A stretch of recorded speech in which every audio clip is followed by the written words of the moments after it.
नमस्कार दोस्तों, मेरा नाम है सौरभ और स्वागत है आपका मगध एजुकेशन में। 21 मार्च 2024 अरविंद केजरीवाल आज़ाद भारत के पहले मुख्यमंत्री बन जाते हैं जिनको सीएम के सीट पर रहते हुए ईडी के द्वारा, इन्फोर्समेंट डायरेक्टोरेट के द्वारा दिल्ली लीकर पॉलिसी केस में अरेस्ट कर लिया जाता है। लेकिन पिछले 50 दिनों के अंदर कई सारे इनको बेल प्ली यहाँ पे सुप्रीम कोर्ट के अंदर, हाई कोर्ट के अंदर डाले जाने के बाद अब सुप्रीम कोर्ट ने अरविंद केजरीवाल को एक बहुत बड़ी राहत दी है। वो किस रूप में? तो इनको इंटरिम बेल दे दिया गया है 21 दिनों के लिए, अर्थात फिर से इनको 2 जून को सुप्रीम कोर्ट के तहत अब इनको कह लीजिए कि यहाँ पे जाना पड़ेगा तिहाड़ जेल के अंदर। तो आखिरकार सुप्रीम कोर्ट ने ये जो बेल दिया है इनको इंटरिम बेल के रूप में, आखिरकार वो क्या क्या कंडीशन रखे हैं और सुप्रीम कोर्ट के इस वर्डिक्ट के बाद, इस डिसीजन के बाद कि अरविंद केजरीवाल को इंटरिम बेल दिया जा रहा है, ईडी ने किस तरीके से अपोज किया है, उनका क्या कहना है, वो इस तरीके से यहाँ पे पेश आ रहे हैं। उनका कहना है कि अरविंद केजरीवाल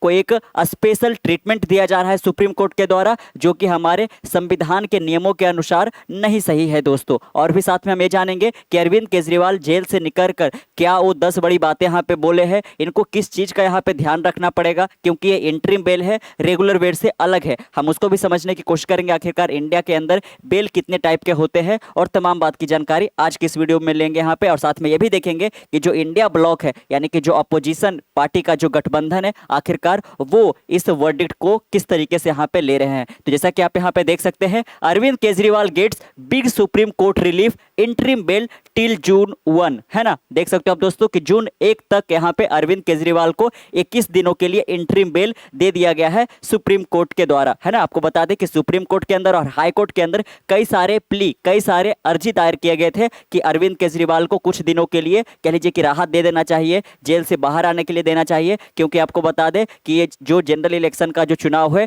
वो अब अपने अंतिम चरण में है दोस्तों। और जैसा कि आपको पता होगा कि पंजाब के अंदर जहां आम आदमी पार्टी की सरकार है और दिल्ली के अंदर जहां आम आदमी की पार्टी की सरकार है, पंजाब के अंदर 25 मई को इलेक्शन है चौथे चरण के तहत और दिल्ली के अंदर यहाँ पे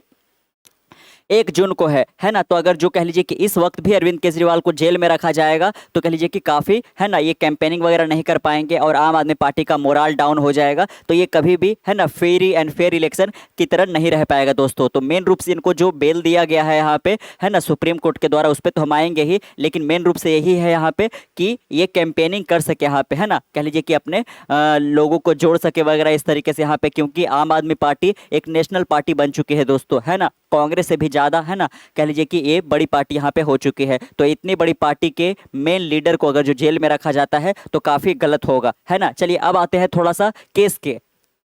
के ऊपर यहाँ पे, है ना। जो दिल्ली लीकर पॉलिसी केस था यहाँ पे, है ना, जिसको ऑलरेडी स्क्रैप अप किया जा चुका है, यानी कि उसको बंद किया जा चुका है। इसके तहत ईडी का कहना है कि अरविंद केजरीवाल और अरविंद केजरीवाल की पार्टी को 100 करोड़ रुपए का रिश्वत दिया गया था। वो इस रूप में कि अरविंद केजरीवाल ने, कह लीजिए कि, है ना, जो गिने चुने लोग हैं उनको कह लीजिए कि लाइसेंस दे दिया और उनसे पैसे ले लिए थे ठेके खोलने का, या फिर जो, है ना, लीकर दुकान होते हैं उसके खोलने का। तो इसी मामले में यहाँ पे इनको अरेस्ट किया गया है। और साथ में यहाँ पे आपको बता दें कि जो अरविंद केजरीवाल की पार्टी है, इनके कई बड़े लीडर को ऑलरेडी यहाँ पे, है ना, जेल में बंद किया जा चुका था यहाँ पे। आप यहाँ पे भी देख सकते हैं, the supreme Court on Friday, यानी कि कल ही के दिन, granted interim bail to Delhi chief minister Arvind Kejriwal till June 1 in connection with money laundering case link to the now scrapped Delhi liquor policy, है ना, कि जो दिल्ली लीकर पॉलिसी केस रहा था वो यही रहा था दोस्तों कि इसके अंदर कई सारे, है ना, मनी लॉन्ड्रिंग किए गए हैं, यानी कि धांधली की गई है और इसमें अरविंद केजरीवाल की पार्टी भी सम्मिलित थी और वो 100 करोड़ रुपये का यहाँ पे रिश्वत लिए थे। इसी के एवज में जो ईडी है ना, जो यहाँ पे इन्फोर्समेंट डायरेक्टोरेट है, इनको इनके आवास से यहाँ पे अरेस्ट कर लिया था 21 मार्च को। लेकिन अरविंद केजरीवाल फिलहाल तक, अभी तक कह लीजिए कि यहाँ पे अपना इस्तीफा नहीं दिए हैं, हेमंत सोरेन की तरह, जिनको झारखंड, है ना, के मुख्यमंत्री के बाद यहाँ पे अरेस्ट किया गया था। According to the bail guideline, Kejriwal can not visit the Delhi chief minister office and even the Delhi secretariat. आप देख सकते हैं दोस्तों, है ना, कि जो वर्डिक्ट दिया गया है यहाँ पे, जो सुनवाई के तहत इनको रिलीज किया गया है, इंटरिम बेल दिया गया है, लेकिन सुप्रीम कोर्ट ने कुछ कंडीशंस यहाँ पे रखे हैं, जिसमें जो सबसे इंपॉर्टेंट अपडेट यही है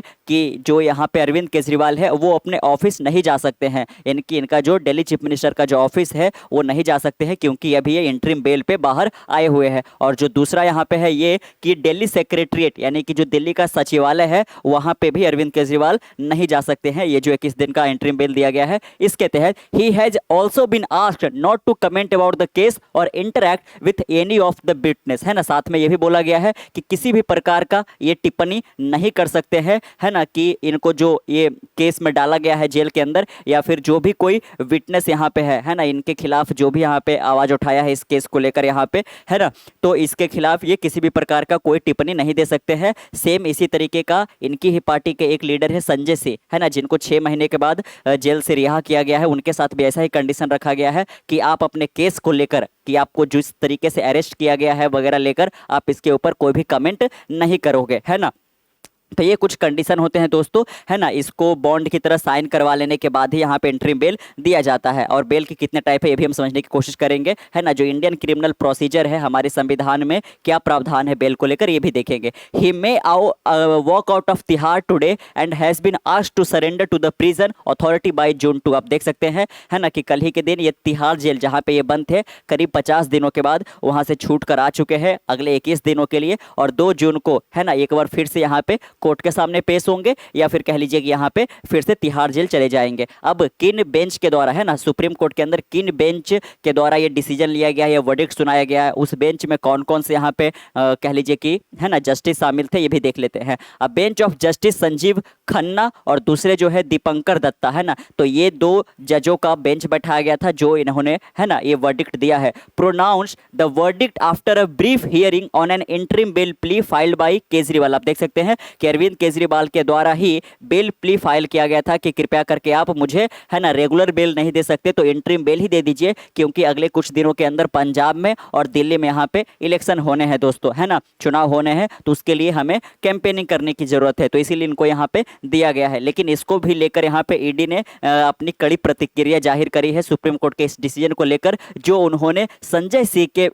इंटरिम बेल के ऊपर कुछ नहीं कहा था यहाँ पे, है ना। The plea filed by the Kejriwal had challenged his arrest in the Delhi liquor policy case and the subsequent request for interim bail to enable his participation in campaigning for the ongoing लोक सभा election, है ना, कि जो लोक सभा election चल रहा है इसके मद्देनजर इनको कैंपेनिंग करने के लिए दे दिया जाए, तो इसी के जो यहाँ पे बेल प्ले रिक्वेस्ट थे इसको स्वीकार कर लिया गया और इनको यहाँ पे दे दिया गया। और साथ में यहाँ पे इनको जिस तरीके से अरेस्ट किया गया है इसके लेकर भी यहाँ पे इन्होंने चैलेंज किया है सुप्रीम कोर्ट के अंदर कि ये काफ़ी सही तरीका नहीं है। आपको बता दें दोस्तों कि बेल के तहत, है ना, जो बेल के प्रोसीजर यहाँ पे होते हैं कि बेल कितने टाइप के होते हैं, किस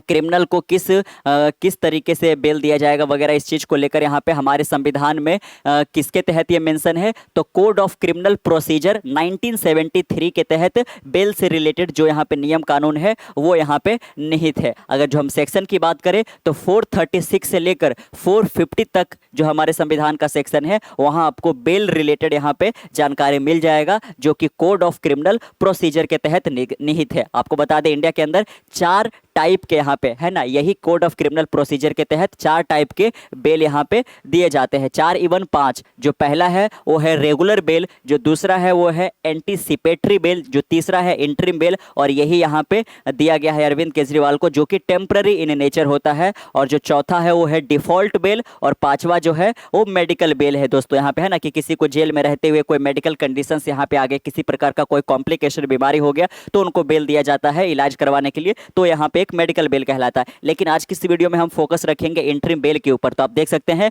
इंटरिम बेल क्या होता है, तो a temporary form of bell granted during the pendency of an application for anticipatory और रेगुलर बेल, है ना। आप देख सकते हैं कि एक टेम्पररी तरीके का बेल दिया जाता है, कुछ कंडीशंस इसमें रखे जाते हैं जो कि अरविंद केजरीवाल के केस में भी रखा गया है कि आप दिल्ली के सेक्रेटरीट ऑफिस में नहीं जा सकते, दिल्ली का जो चीफ मिनिस्टर ऑफिस होता है वहां पे आप नहीं जा सकते वगैरह को लेकर, है ना। आपके जो, है ना, कह लीजिए कि आपको जो अरेस्ट किया गया है और इसमें जो विटनेसेस थे, जो साक्षी सबूत है, उसको लेकर आप किसी प्रकार का कोई टिप्पणी नहीं कर सकते हो और आपको 21 दिन के बाद फिर से यहाँ पे अथॉरिटी के सामने मौजूद होना पड़ेगा। तो इस तरीके से कुछ यहाँ पे कंडीशंस रखे गए हैं दोस्तों, है ना। लेकिन ये जो वर्डिक्ट दिया गया है सुप्रीम कोर्ट के 2 जजों के बेंचेज के द्वारा, इसको लेकर जो इंडिया ब्लॉक है ना, जो अपोजिशन का एक गठबंधन है दोस्तों, है ना, जिसमें आम आदमी पार्टी भी सम्मिलित है, जो ये कह लीजिए कि इंडिया ब्लॉक के जो अलग अलग पार्टी के लीडर है, उन्होंने इस डिसीजन को काफी ज्यादा प्रेज किया है, सराहा है। आप देख सकते हैं Aam Aadmi Party which is a member of the opposition India bloc got backing from leader including, चाहे वो वेस्ट बंगाल की चीफ मिनिस्टर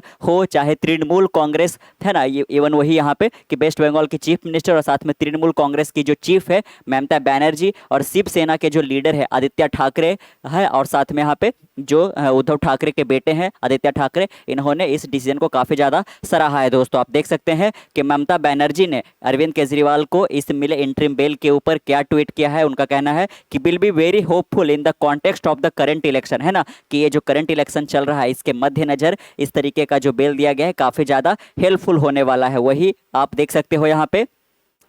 और उन्होंने क्या कहा है, I am very happy to see that Arvind Kejriwal has got interim bail, it will be very helpful in the context of the current election, है ना, उन्होंने ऐसा कहा है। वही अगर जो आदित्य ठाकरे की बात करें यहाँ पे कि इस डिसीजन पे क्या उनका बोला गया है, तो इन्होंने बोला है विंड्स ऑफ चेंज, है ना, कि अब यहाँ पे हवा बदलने वाला है, इनका कैंपेनिंग का असर काफी ज्यादा यहाँ पे पड़ने वाला है। और वैसे भी बीजेपी जितना ओवर कॉन्फिडेंट नजर आ रही थी कि उनको 400 से ज्यादा सीटें मिल जाएंगी, वो होता हुआ नहीं दिख रहा है दोस्तों, कि जो वोटर टर्नआउट है वो काफी ज्यादा कम देखने को मिल रहे हैं यहाँ पे। और साथ में ऐसे वक्त पे जब पंजाब में इलेक्शन और दिल्ली में इलेक्शन है, इस वक्त अरविंद केजरीवाल निकलकर कैंपेनिंग करते हैं, तो इसका भी असर जरूर पड़ने वाला है यहाँ पे। और साथ में यहाँ पे आप देख सकते हो यहाँ पे, है ना, Arvind Kejriwal getting justice and relief against the dictatorial regime in the country is a huge sign of wind of change, he has been speaking the truth that is what the BJP dislike, है ना। आदित्य ठाकरे का यही कहना है कि अरविंद केजरीवाल वही बोल रहे हैं, वो बिल्कुल सच बोल रहे हैं, और जिसको बीजेपी डिसलाइक करती है यहाँ पे,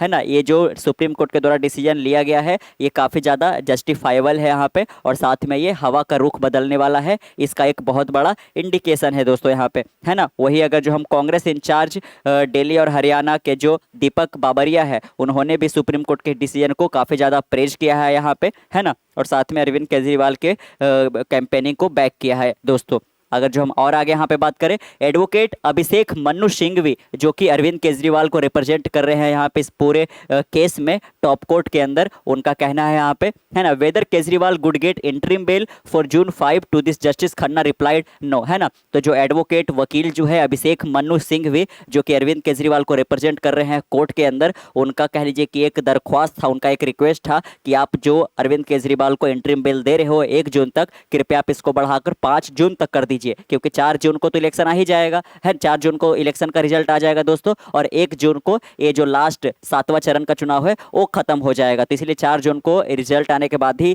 तक आप इनके इंटरिम बेल को बढ़ा देते। तो संजीव खन्ना का यहाँ पे कहना है कि नहीं, हम ऐसा नहीं कर सकते हैं। Solicitor general Tushar Mehta who appeared for the ED, आप देख सकते हैं मेन इसमें 2 ही है, एक है अरविंद केजरीवाल यहाँ पे दोस्तों, और दूसरा है जो ईडी है यहाँ पे, है ना, क्योंकि यही इनको अरेस्ट करी है। तो ईडी को जो रिप्रेजेंट कर रहे हैं यहाँ पे जनरल तुषार मेहता कोर्ट के अंदर, उनका क्या कहना है,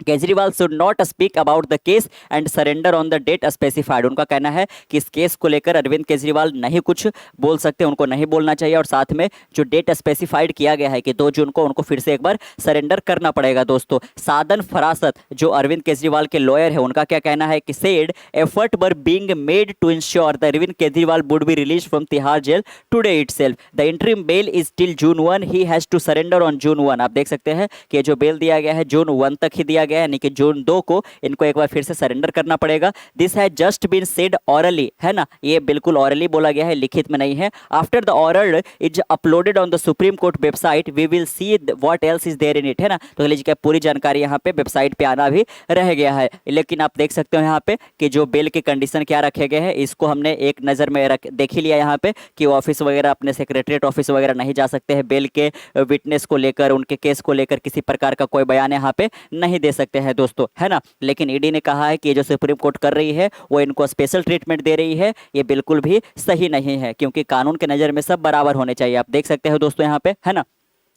In an affidavit filed before the Supreme Court, the Central Probe Agency said that right to campaigning for election was not fundamental, है ना, कि ये जो right to campaigning है कि हम चुनाव प्रचार प्रसार कर सकते हैं, ऐसा कोई फंडामेंटल रूल हमारे संविधान के अंदर नहीं है, इसीलिए आप ऐसा नहीं कर सकते थे यहाँ पे। लेकिन सुप्रीम कोर्ट का कहना है कि ये जो हम 21 दिनों का इनको इंटरिम बेल दे रहे हैं, इससे ज़्यादा कुछ फर्क नहीं पड़ने वाला है। और साथ में ईडी को भी बोला गया है कि आप 21 मार्च को ही क्यों अरेस्ट किए, इससे पहले कर लेते, इसके बाद कर लेते, तो इसलिए इन्होंने यहाँ पे, है ना, इनको दिया है। The right to campaign for an election is not a fundamental constitutional और लीगल राइट। आप देख सकते हैं ईडी का कहना है कि जो राइट टू कैंपेनिंग है इलेक्शन के लिए, ये ना तो फंडामेंटल है और ना ही ये संवैधानिक रूप से, ना तो ये कह लीजिए कि कानूनन रूप से हमारे संविधान के अंदर नहीं थे। To ED's knowledge no political leader has been granted interim bail for campaigning even though he is not the contesting candidate, है ना। आप देख सकते हैं कि ईडी के जो जानकारी है इसके तहत उनका यही कहना है कि किसी भी पॉलिटिकल पार्टी के जो लीडर यहाँ पे है उनको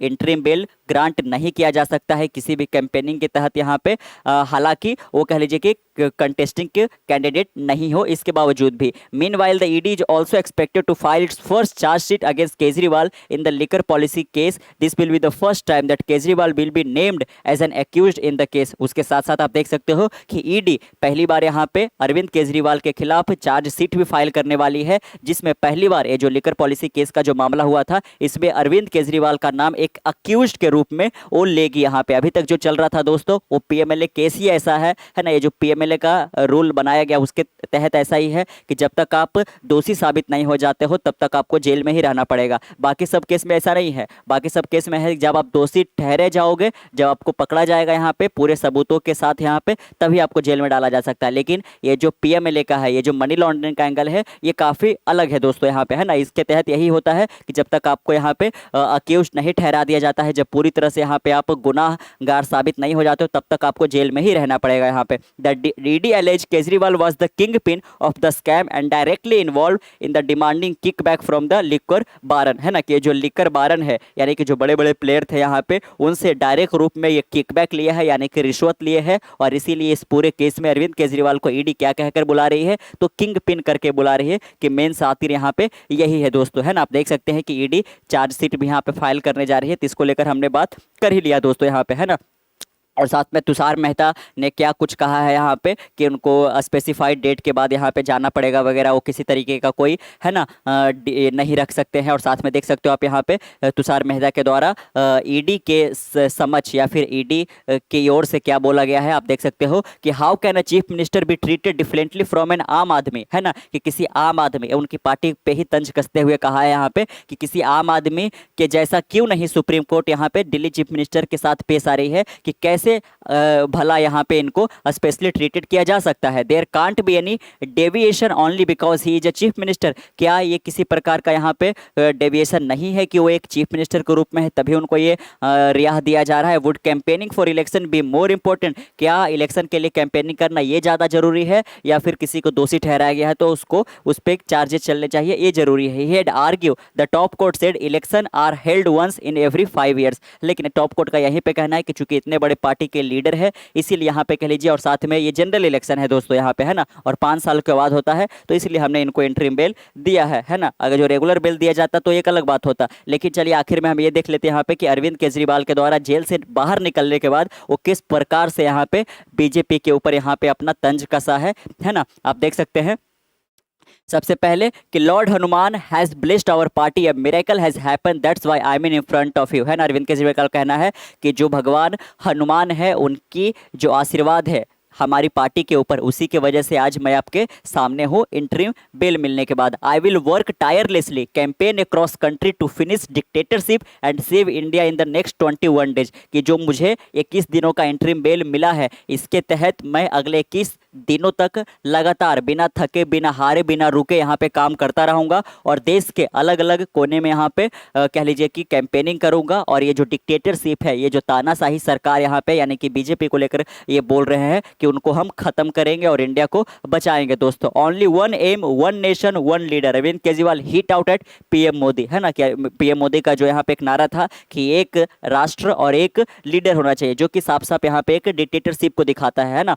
तो उसको लेकर भी इन्होंने हिट आउट किया है। आप साथ में देख सकते हो यहाँ पे दे यानी कि बीजेपी को बोल रहे हैं Saint top court for Aam Aadmi Party leader to jail thinking the party will disintegrate, है ना। वो बीजेपी को लेकर इस प्रकार से हिट आउट कर रहे हैं यहाँ पे कि बीजेपी की पार्टी ने यहाँ पे 4 आम आदमी पार्टी के सरकार को, यहाँ पे कह लीजिए कि नेता को जेल में डाल दिया, ये सोचकर कि आम आदमी पार्टी पूरी तरह से डिसइंटीग्रेट हो जाएगी, पूरी तरह से टूट जाएगी, लेकिन ऐसा कुछ हुआ नहीं यहाँ पे, है ना। हाउएवर दिस आम Aadmi party is not a party, it is a thought, है ना। अरविंद केजरीवाल का कहना है कि आम आदमी पार्टी एक पार्टी नहीं है बल्कि एक विचार है, एक विचारधारा है। The more they want to finish the more it will expand, है ना, कि जो बीजेपी है वो जितना आम आदमी पार्टी को खत्म करना चाहेगी उतना ज्यादा आम आदमी पार्टी एक्सपांड करेगा, फैलेगा। The PM wants to crush the Aam Aadmi party, कि प्रधानमंत्री नरेंद्र मोदी जो है आम आदमी पार्टी को क्रश करना चाहते हैं, कुचलना चाहते हैं। If PM Modi want to learn about fighting corruption he should learn from Arvind Kejriwal we sent corrupt to jail, यहाँ पे, है ना, कि अगर जो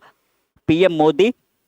करप्शन से फाइट करना चाहते हैं तो उनको अरविंद केजरीवाल से सीखना चाहिए यहाँ पे, कि केवल करप्ट आदमी को ही जेल में यहाँ पे डालना चाहिए यहाँ पे, है ना। साथ में और आप देख सकते हो Kejriwal alleged that PM Modi is on a new mission one nation one leader, है ना, कि इनका जो यहाँ पे एक मिशन है वन नेशन वन लीडर जो डिक्टेटरशिप को दिखाता है उस पर इन्होंने हिट आउट किया है। और साथ में यहाँ पे ये भी बोला है कि बीजेपी जो ये ओवर कॉन्फिडेंट नजर आ रही है कि 400 पार करेगी, वो महज 230 पे ही रुकने वाली है। और साथ में यहाँ पे इन्होंने ये भी कहा है यहाँ पे कि जो नरेंद्र मोदी है ना, उनका कह लीजिए कि उम्र जो है 75 साल होने को जा रहा है, तो क्या वो यहाँ पे सत्ता के लालच में रिटायर नहीं करेंगे, इस प्रकार से भी यहाँ पे केजरीवाल ने हिट आउट किया है प्रधानमंत्री नरेंद्र मोदी को और यहाँ पे उनकी पार्टी बीजेपी पार्टी को यहाँ पे। तो आपका क्या ख्याल है कि जो सुप्रीम कोर्ट ने इनको इंटरिम बेल दिया है अगले 21 दिनों के लिए, ये कितना ज़्यादा संवैधानिक है, कॉन्स्टिट्यूशनल है, और आपकी नज़र में ये कितना ज़्यादा उचित है? दोस्तों नीचे कमेंट बॉक्स में जरूर बताइएगा। मिलते हैं कल एक नए वीडियो के साथ, तब तक के लिए keep learning keep growing. This is Saurabh signing off, see you next one, bye bye.